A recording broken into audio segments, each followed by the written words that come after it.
Perkenalkan, nama saya Nisha Nurhalizara dengan NIM 1203203230098 dengan teman saya bernama. Perkenalkan, nama saya Muhammad Fadli Zamzami dengan NIM 1203230054. Perkenalkan, nama saya Istiwa Mamat dengan NIM 12032300016.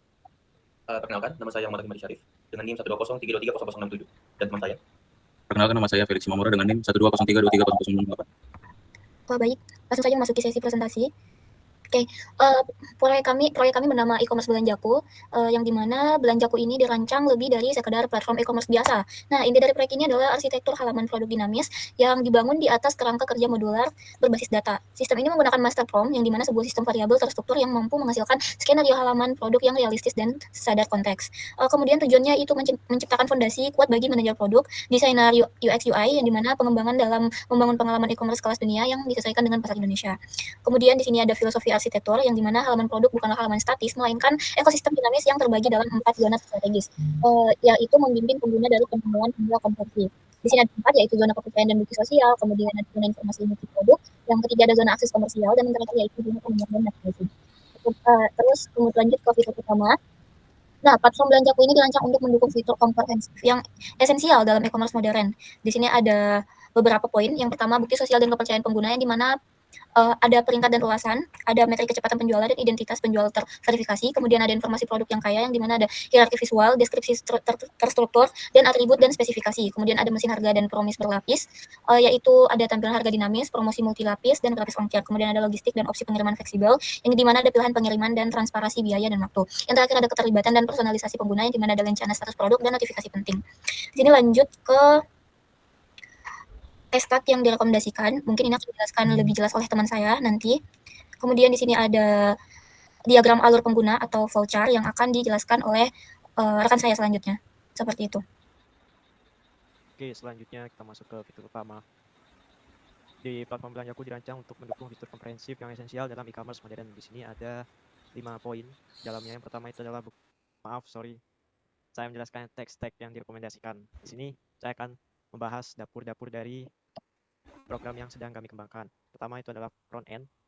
Di sini ada 4 bumbu. Yang pertama untuk frameworknya kami menggunakan Next.js atau React, yang dimana dia mendukung SSR dan SSG untuk SEO dan performa. Lalu ada bahasanya kami menggunakan TypeScript, di mana dia bahasa yang aman dan terkelola dengan tipe safety. Lalu ada styling. Kita stylingnya di sini menggunakan Tailwind CSS, di mana utility first untuk desain itu lebih cepat sama konsisten dengan menggunakan styling Tailwind CSS. Lalu ada management state, di sini menggunakan Sustain atau React Context. Ini lebih ke state global yang sederhana kami gunakan. Untuk backend-nya, di framework-nya kami menggunakan Node.js ya, dengan Express.js atau Next.js. Dengan bahasa yang digunakan itu sama tipe script, karena dia konsisten dengan front end-nya juga. Jadi kami menggunakan bahasa dari tipe script. Untuk API-nya, kita menggunakan REST API ya, di mana dia API yang standar komunikasi klien servernya. Lalu untuk autentikasi, kami menggunakan JWT atau JSON Web Token, di mana dia dikenal dengan autentikasi yang stateless dan aman. Selanjutnya untuk database ya, untuk utamanya kami menggunakan PostgreSQL ya, karena dia kuat, andal, dan cocok untuk data yang transaksional. Ada caching di sini. Kita menggunakan Redis ya, cachingnya untuk produk populer dan sesi penggunanya. Dan yang terakhir itu adalah infrastruktur dan deployment. Mungkin untuk kontainerisasinya kami menggunakan Docker ya, atau konsistensi lintas lingkungannya. Untuk cloud-nya kami menggunakan AWS atau GCP nantinya kalau memang aplikasi ini akan kami deploy. Jadi deployment front end-nya kami menggunakan Vercel, di mana dia akan hosting Next.js dengan CI/CD bawaan dari Vercel-nya sendiri, dari Next.js sendiri. Lanjut ke arsitektur dan model data ya. Ini ada flowchart-nya ya. Alur pengguna e-commerce Belanjaku, di mana yang pertama kali user buka itu adalah aplikasi atau websitenya. Lalu user akan masuk ke pencarian produk atau milih kategori. Lanjut ke melihat halaman daftar produk. Nah, pengguna itu akan melakukan penyaringan atau tidak gitu. Kalau tidak, dia akan langsung masuk ke memilih ya dan buka halaman detail produk. Tapi kalau dia usernya atau pengguna ingin nyaring hasil, maka dia akan masuk ke filter dan urutkan hasil, di mana di dalamnya itu ada harga, ulasan, lokasi, dan lain. Selanjutnya dia akan melihat halaman daftar produk gitu. Lalu dia akan balik lagi untuk menanyakan penyaringannya, mau lanjut atau enggak. Lanjut dia akan masuk ke zona kepercayaan dan bukti sosial buat cek peringkat bintang dan jumlah ulasannya. Lanjut dia akan lihat jumlah terjualnya, contohnya seperti terjual sebanyak 25.000 unit. Selanjutnya verifikasi reputasi penjual, apakah penjualnya ini official store atau bukan. Selanjutnya masuk ke zona informasi inti produk ya, untuk melihat gambar atau melihat detail produknya berupa gambar atau video di sini. Lanjut ke baca deskripsi dan spesifikasi, lanjut ke dengan zona aksi komersial untuk mengecek harga dan diskon, lanjut ke lihat promo, cashback, pilih opsi pengiriman reguler, lanjut ke menambahkan produk keranjang.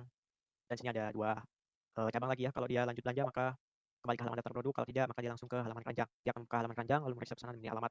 Selanjutnya dia akan melanjutkan ke halaman checkout, ya, dan dia akan memilih metode pembayarannya. Setelah memilih metode pembayarannya, maka dia akan mengkonfirmasi pembayarannya. Jadi pesanan akan dibuat, lalu dia akan menerima notifikasi konfirmasi pesanan. Ya, seperti itu untuk pembahasan dari dapur ya atau tech stack yang kami gunakan dan alur atau flowchart dari aplikasi yang sedang kami kembangkan. Oke, selanjutnya untuk tes backend dan front end akan serahkan ke teman saya. Mungkin saya akan serahkan kepada backend-nya terlebih dahulu. Terima kasih. Baik, saya akan melanjutkan untuk front end. Di bagian front end sudah dapat dijalankan, saya akan menjalankannya seperti berikut. Nah, kalau di front end sudah dapat dijalankan, nah untuk di front end ini, perintah menjalankannya ini server development-nya next.js. Kemudian di bagian UI-nya, di bagian UI UX-nya itu masih di tahap dashboard, yaitu tampilan awal dan navbar-navbarnya. Contohnya seperti ini.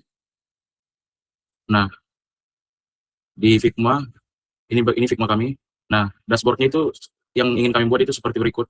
Cuman untuk saat ini progresnya di bagian web kami hanya masih seperti ini untuk front end-nya. Sekian dari saya, terima kasih.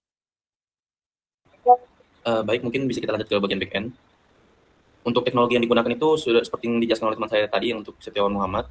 Nah, untuk unit testing itu masih ada kesalahan, tapi sudah tinggal sedikit seperti bisa dilihat di sini. Kesalahannya itu cuma satu. Dan untuk progres back end kit ini bisa dibilang sudah lumayan banget karena hampir secara keseluruhan itu sudah hampir jadi semua. Sekian mungkin bisa dilanjut oleh teman saya. Nah, mungkin segitu saja yang bisa kami sampaikan. Lebih dan kurangnya mohon dimaafkan. Wassalamualaikum warahmatullahi wabarakatuh.